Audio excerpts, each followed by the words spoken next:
Bienvenue dans Spicy et Sacré, le podcast où ta vérité n'a pas besoin d'être polie pour être puissante. Ici, pas de faux semblants, juste ma voix, mes histoires et des activations pour que toi aussi tu oses incarner ta puissance. Parce qu'on n'est pas ici pour être sage, on est ici pour être vrai et souveraine.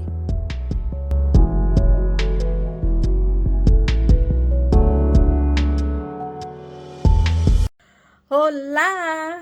Je file un petit peu spicy et en même temps sacré aujourd'hui, ce matin. Premier enregistrement de ce magnifique podcast que j'ai longtemps mijoté, que j'ai longtemps réfléchi. Depuis février, je veux lancer ce podcast-là et ma foi, en 2025, j'ai choisi comme mot fort le mot dévotion et je n'avais aucune idée à quel point ça allait me challenger à ce point-là, ce mot-là. Moi, je voyais ça comme ça va être le fun, je vais être en dévotion avec moi-même, je vais me choisir plus souvent, je vais aller au spa, je vais vraiment comme prendre soin de mon corps. Et la réalité, c'est que être en dévotion envers soi, c'est beaucoup plus challengeant qu'on peut le penser parce que tout tes choix, tout tes pensées, tout ce que tu es en train de faire est remis en question parce que c'est comme, est-ce que je suis réellement en dévotion avec moi-même si je prends cette décision-là en pensant comme ça, en choisissant cette offre-là que je veux lancer pour les femmes de mon univers. Et ce que ça a créé, en fait, c'est que j'ai arrêté de créer dans l'urgence. J'ai arrêté de lancer des choses aussi dans l'urgence. J'étais vraiment rendue dans un aspect de ma vie, dans mon entreprise, où j'ai une idée, je la lance. J'ai une idée, je la lance. J'ai une idée, je la lance. C'était toujours comme, OK, l'idée est là, il faut que je la lance. Pendant que je suis excitée, là, il faut que je le fasse pendant que je suis excitée, il faut que je le fasse pendant que c'est là. Et j'ai pris conscience, en fait, dans les dernières semaines, que ma vraie voix, la vérité, ce qui doit émerger, ce qui doit être lancé, ce n'est pas quand j'ai l'idée et que je suis complètement excitée, c'est quand je ressens une paix profonde à l'intérieur de moi. Si tu savais le nombre d'idées que j'ai eues juste pour mon setup de podcast, j'étais comme, OK, je pourrais faire ça là, je pourrais me setuper là. Il faudrait que je me fasse un setup où c'est toujours la même place, où j'ai pas à déplacer, j'ai pas à m'installer. Tu sais, que je fais juste peser sur play, puis que là, j'enregistre, puis que ça fonctionne, puis là, je pensais à ça, puis là, juste que je pourrais faire ça, puis là, je peux pas faire ça dans ma chambre, puis je réalise avec le temps, en fait, tu sais, que plus je réfléchis au comment je fais ça, où je fais ça, c'est parce que l'idée n'est pas mûre. C'est parce que l'idée n'est pas complètement alignée avec ma paix intérieure. Pour celles qui connaissent le Human Design, je suis manifesteur et c'est mon thème, la paix, ressentir la paix, c'est là que je suis alignée. Puis à quel point, là, je suis en train de te parler, je suis en train de me filmer aussi parce que j'ai décidé de mettre ce podcast-là sur YouTube et je suis comme, mon setup, ça m'a pris 10 minutes. Je savais même pas si ça allait fonctionner la façon dont je le fais. Puis là, c'est mon premier épisode que j'enregistre. Je sais pas si ça va être... C'est mon premier épisode que j'enregistre. C'est le premier que je vais sortir. C'est comme... Je sais pas si c'est le premier que je vais sortir, mais c'est le premier. Tu vois, comme... L'idée est encore à l'état embryonnaire et je sais pas si mon setup va fonctionner à la fin, si je vais être capable de poster et sur YouTube et sur Spotify. Mais là, je te dis ça comme ça, puis mon setup n'a pas été compliqué à faire. Ça m'a pris littéralement 10 minutes alors que ça fait des mois et des mois depuis février que je réfléchis à un setup pour que ce soit beau, pour que ce soit intéressant, pour que ce soit intéressant à écouter, intéressant à regarder, pour que je réussisse à enregistrer autant l'audio que la vidéo. Puis je voulais pas faire ça sur Zoom parce que je voulais vraiment une vidéo qui était prise en format portrait.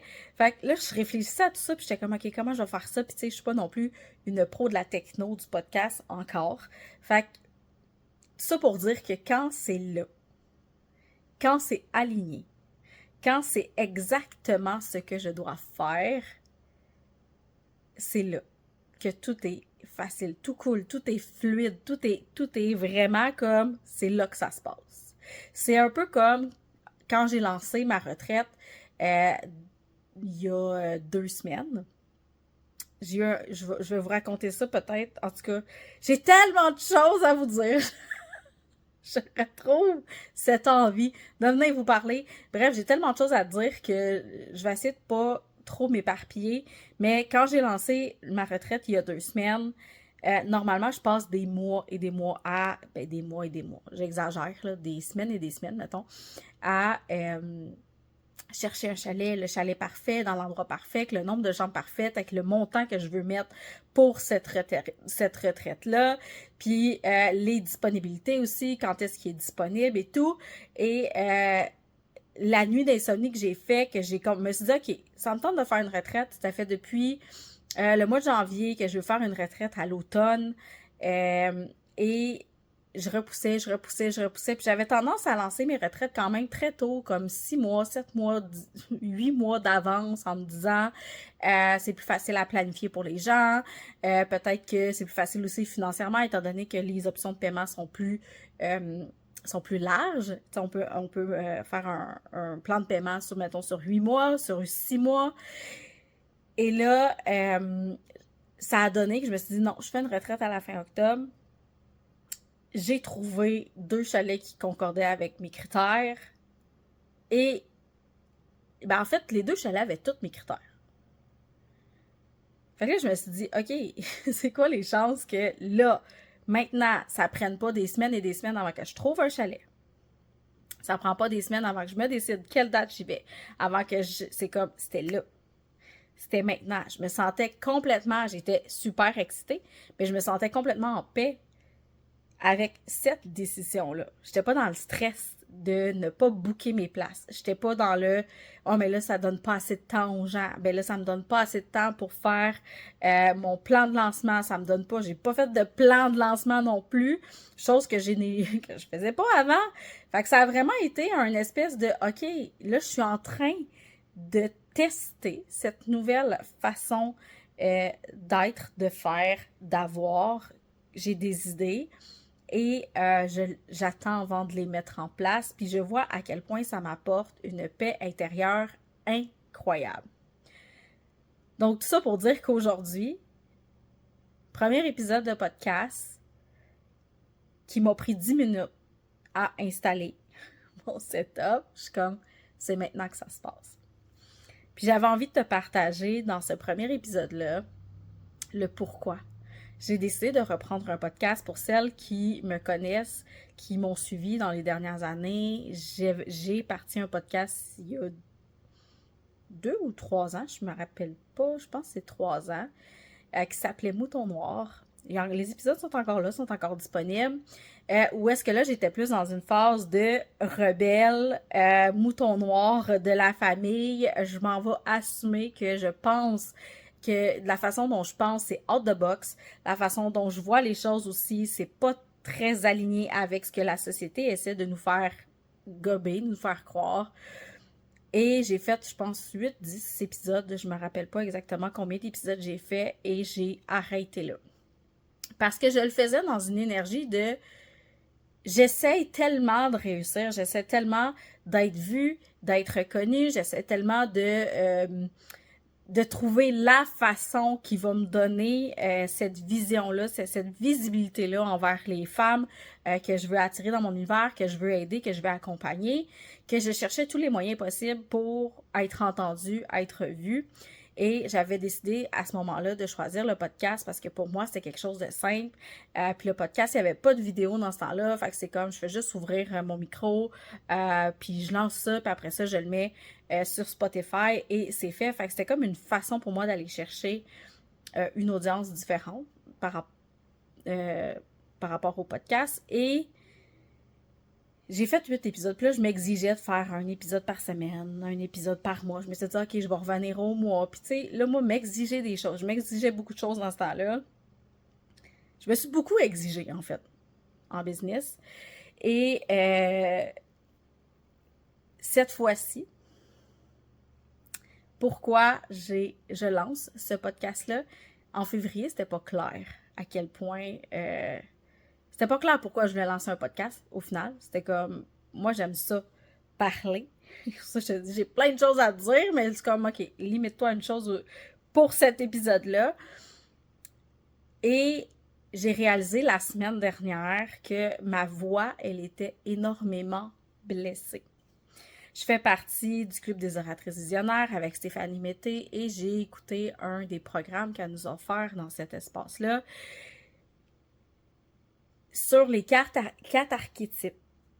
Elle nous donne 4 archétypes reliés à notre propre voix, reliés à notre communication. Et sur les 4 archétypes, je vais le dire, les blessures et les blocages, j'ai 95% des blocages et des blessures des 4 archétypes. Pas juste un, pas deux, les 4. J'ai réalisé à ce moment-là, ça a été vraiment frappant, j'ai réalisé à ce moment-là à quel point je bloquais ma voix, à quel point je bloquais ma communication, à quel point je n'osais pas parler, à quel point je n'osais pas nommer des choses que je vois avec mon laser. Beaucoup de mes clientes m'appellent le laser dans le sens que je vois beaucoup de choses qu'on ne verrait pas normalement. Fait que, puis j'étais pas capable, quand j'ai eu mon podcast il y a 3 ans, j'étais pas capable de surpasser ça. Puis je me rends compte à quel point je ne l'ai pas surpassé aussi depuis 3 ans.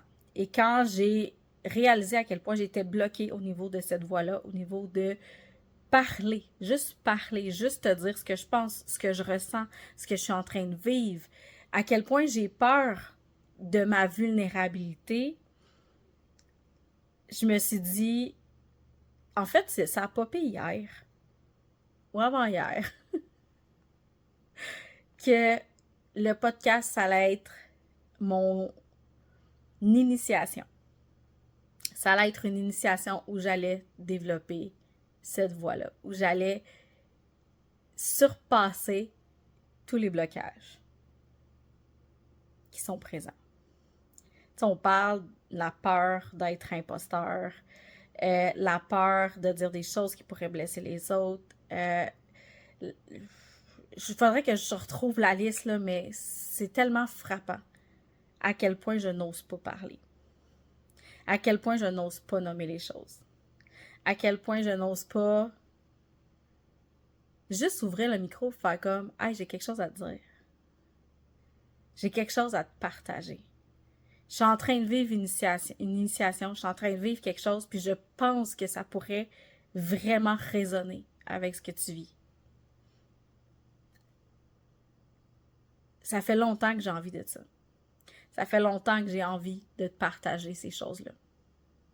Parce que je l'ai fait pendant presque 4 ans dans mon membership, qui s'appelait l'abonnement divin à l'époque. Là, il s'est transformé en le temple des femmes divines.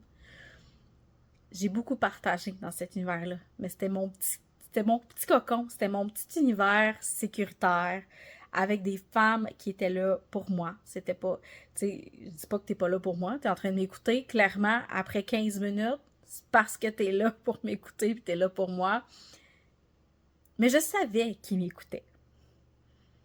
Dans le membership, je sais qui est là. Je sais qui m'écoute. C'est un accès exclusif. Tandis que le podcast, je ne sais pas qui est en train de m'écouter en ce moment. Je ne sais pas qui est en train de me regarder en ce moment. Ça active en moi la petite peur qui fait comme OK, d'un coup. La personne me dit bon, elle se raconte des histoires. Bon, elle voit pas qu'elle a un pattern qui. Le jugement. Tu sais, des fois, on pense qu'on a surpassé certaines choses. Mais c'est pas tant le jugement par rapport à ce que je suis, mais c'est le jugement par rapport à ce que je fais, à ce que je pense, à ma vision des choses. Parce que tu me dises que, ah, t'es comme ci, t'es comme ça, t'es trop direct, t'es trop... mais que tu juges ma vision des choses, que tu juges... tu vois, là, je me parle, j'adore ça parler parce que moi, je vois des choses quand je me parle. Puis je suis comme, au final, est-ce que c'est vraiment un jugement ou c'est juste la peur d'être critiqué? La peur d'être cancellé. Puis ça vient d'une vieille peur, hein, la peur d'être cancellé. Parce que, on va se dire les vraies choses. À l'époque où on brûlait les sorcières, c'était pour les empêcher de parler. C'était pour les empêcher de communiquer intuitivement. C'était pour... Les sorcières, c'était pas des magiciennes qui faisaient des potions ici et là. C'était des femmes qui avaient une intuition tellement forte qu'elles pouvaient guider n'importe qui. C'était des femmes qui avaient une vision out the box. C'était des moutons noirs, les sorcières. On les a brûlées à l'époque. Aujourd'hui, notre façon de brûler les gens, c'est de les canceller. C'est de les canceller sur la place publique. C'est de les canceller sur les réseaux sociaux. C'est de les canceller dans une soirée. C'est de les canceller en les rejetant, en ne les invitant pas à certains endroits. On a arrêté de brûler les gens, mais on les cancelle encore. On les humilie sur les réseaux, sur la place publique. Il y a combien de personnes qui vont penser différemment, qu'on a humiliées? Fais juste penser à la COVID, là. Il y a combien de personnes qui ont été humiliées parce qu'ils pensaient différemment? Notre façon de brûler les sorcières aujourd'hui, c'est de les humilier en public. Et dans ma grande blessure d'humiliation, ma plus grande peur, c'est d'être humiliée en public. Qu'on se serve de ces extraits-là, puis qu'on dise, regarde comment elle est conne, cette fille-là. Regarde comment elle pense. On devrait la canceller. On devrait faire une plainte. Ma plus grande peur, au final, c'est pas le jugement. C'est encore d'être brûlée sur le bûcher. Ce qui m'a empêché dans les 5 dernières années, je vais dire les 5 parce que ça fait 5 ans, que je tente de m'exprimer sur les réseaux sociaux. Ma plus grande peur, c'est d'être humiliée en public, comme j'ai probablement été brûlée en tant que sorcière dans des vies antérieures. Donc, tout ça pour dire que ma voix, elle est énormément bloquée, blessée, et que ce podcast-là, je le fais pour moi. Je le fais pour m'initier, à m'ouvrir, à guérir cette voix-là. Je le fais aussi pour toi, qui a besoin de plus de vérité, qui a besoin d'aller chercher aussi cette souveraineté-là à l'intérieur de toi. Parce que en me bloquant, en refusant de m'exprimer, je donne raison à tous ces intimidateurs-là qui cancellent les gens. Je leur donne raison. Puis comme j'ai un petit trouble d'opposition, j'ai pas envie de leur donner raison. J'ai envie qu'enfin je puisse m'exprimer. J'ai envie qu'enfin je puisse être qui je suis. Parce que quand on n'est pas capable de s'exprimer, puis j'en ai fait des stories. Je suis quelqu'un qui est capable de faire des stories, de faire des lives. J'ai monté des programmes. J'ai été dans mon membership, j'ai été en live même à un certain moment toutes les semaines. Je suis capable d'écrire des textes. Je suis capable d'exprimer une certaine vision sur les réseaux sociaux. Mais c'est toujours filtré. Il y a toujours un certain filtre qui est là. Il y a toujours un certain comme... je suis pas sûre que je m'en vais là. On va mettre des gants blancs, puis on va adoucir ça un peu. Puis je me rends compte que c'est frustrant, que je suis frustrée la plupart du temps. Je suis pas frustrée dans le sens que tout le monde me bloque. Là. Je devrais pas, comme ça, c'est de la faute des autres. Mais je suis frustrée parce que je vois des gens qui partagent ma vision. Je vois des gens qui ont du succès en étant sans filtre, malgré la critique, malgré qu'ils sont humiliés sur la place publique. Puis je suis fâchée après moi, je suis en colère après moi-même de ne pas être capable de m'exprimer librement. Donc, Spicy et Sacré, c'est mon initiation. Spicy et Sacré, c'est pour te faire goûter à mes parties Spicy et Sacré. Pourquoi j'ai choisi Spicy et Sacré? Pourquoi depuis... je sais pas, depuis janvier que je parle de Spicy et Sacré. Je me rappelle même plus quand est-ce que j'ai starté Spicy et Sacré. Mais c'est parce que c'est exactement comme ça que je me sens. Je n'étais plus capable de marier autant mon côté spicy où je parle d'être bien dans ton corps, de sensualité, de te sentir vivante, de piquer, d'ajouter du piquant à sa vie, d'ajouter du spiciness à sa vie. Si t'as pas écouté la Goddess Week, elle est encore disponible, c'est gratuit. Je parle de comment mettre plus de spicy dans sa vie. Je savais pas comment marier cette partie-là de moi à la partie de moi qui est très sacrée, qui est très dans la connexion à la terre, dans la méditation, la visualisation, l'alchimie des blessures émotionnelles, comment aller apaiser l'enfant intérieur, comment naviguer l'ego, comment améliorer tes relations juste en étant consciente de qui tu es, de tes patterns de vie, de tes croyances. Il y a un moment donné où je me suis dit, il faut que je choisisse entre les deux. Je peux pas être les deux. Soit que je choisis le côté piquante, comme la sensualité, la connexion au corps, d'aller chercher le côté vivant, le côté spicy, ou je choisis de parler de relations puis de blessures émotionnelles. Puis à ce moment-là, j'avais une amie qui me disait, faut que tu parles des blessures, Mel.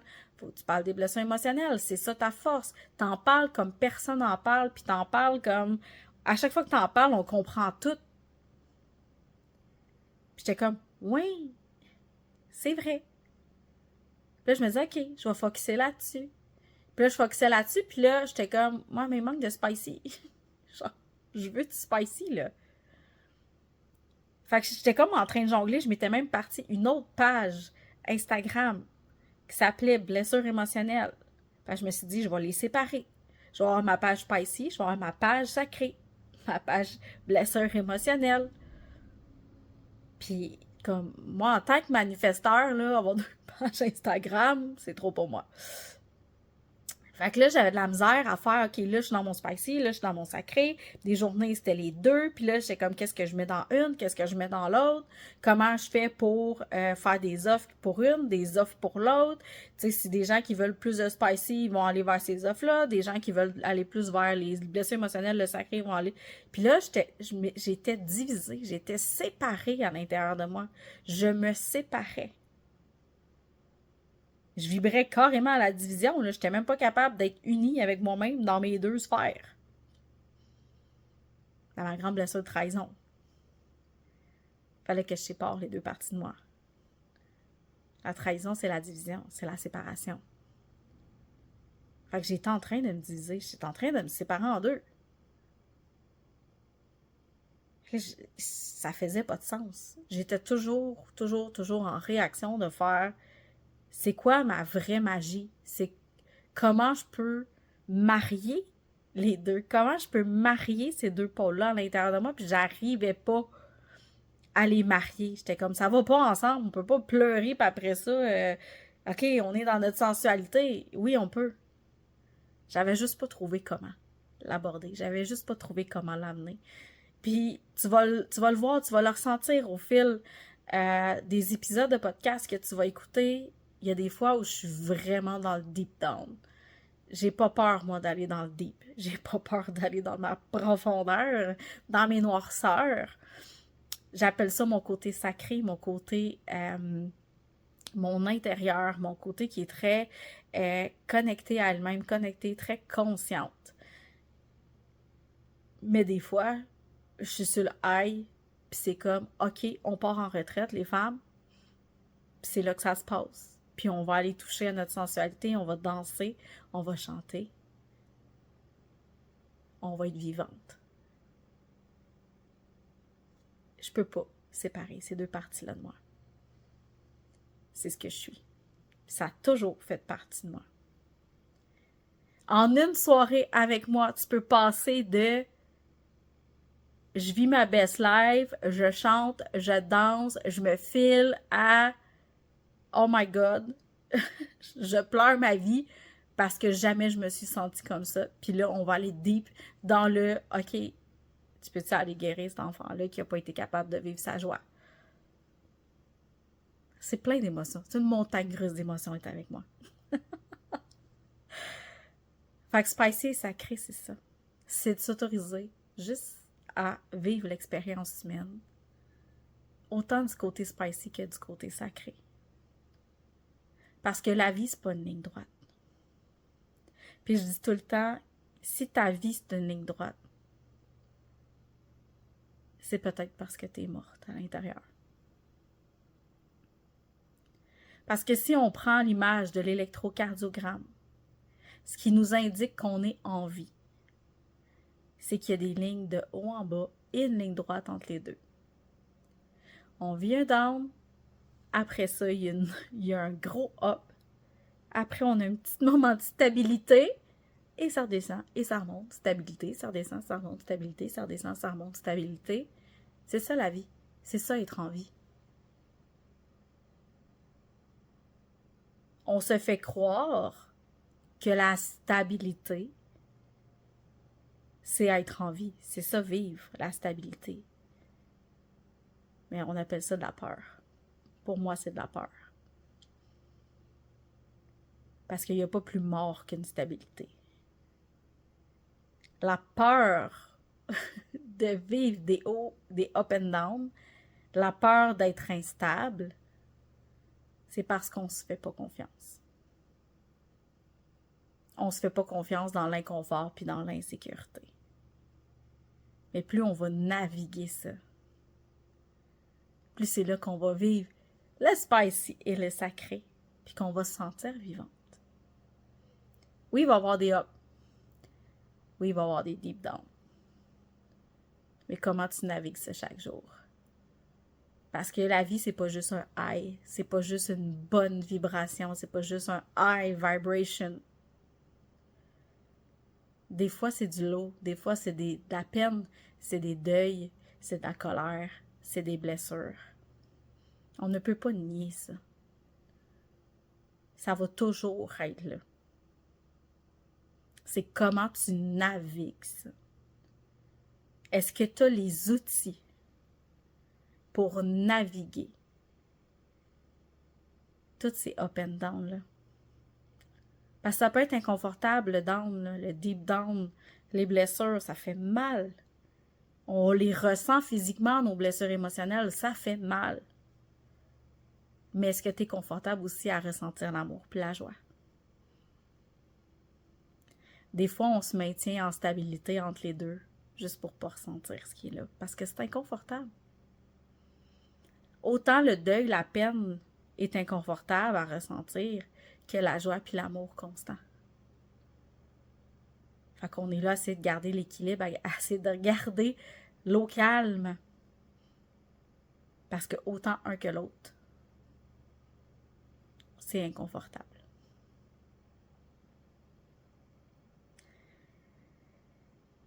Voilà. Je vais m'arrêter là pour aujourd'hui, sur cette note de apprendre à vivre. C'est apprendre à naviguer. Tout ça. C'est apprendre, c'est oser ressentir la joie, l'amour et oser ressentir la colère, l'amertume, la peine. C'est ça vivre. C'est ça le spicy et sacré. Puis c'est de ça que je vais te parler tout au long des prochains épisodes de podcast. Fait que n'hésite pas à me laisser un commentaire, n'hésite pas à le partager sur tes réseaux sociaux si ce premier épisode t'a fait vivre un haha moment, t'a fait vivre une prise de conscience, a résonné. Parce qu'en même temps, en partageant cet épisode-là ou tous les autres épisodes que tu voudras partager sur les réseaux sociaux, moi, ça m'aide à aller guérir cette partie-là de moi qui n'a pas osé parler, qui s'est caché, qui s'est recroquevillé dans sa caverne pour ne pas être vu, pour ne pas être vulnérable. Puis là, j'ai besoin de libérer ça. Fait que ça m'aide en même temps à libérer cette partie-là de moi que tu partages. Je vais peut-être être trigger au début, de faire comme « Oh my God! » On partage mon épisode, les gens vont m'entendre, je sais pas qui va m'écouter, je lâche prise. Ça vous fera partie d'un autre épisode à quel point il y a encore beaucoup de contrôle à l'intérieur de moi, mais stay tuned pour le prochain épisode. Mais voilà, merci. Merci de m'avoir écouté jusqu'ici. Merci d'être là. Merci de m'aider, de participer, de m'accompagner dans cette libération-là. On se retrouve très, très bientôt. Bye. Merci d'avoir été avec moi aujourd'hui dans Spicy et Sacré, le podcast. Si cet épisode t'a parlé, partage-le avec une femme que tu aimes. C'est comme ça qu'on fait circuler la magie. Oublie pas, ma retraite fin octobre t'attend pour vivre une immersion profonde et surtout, Femme Prestige, mon accompagnement signature. Si t'es prête à changer ton histoire et incarner pleinement la femme souveraine que tu es, à très bientôt, ma belle femme d'amour.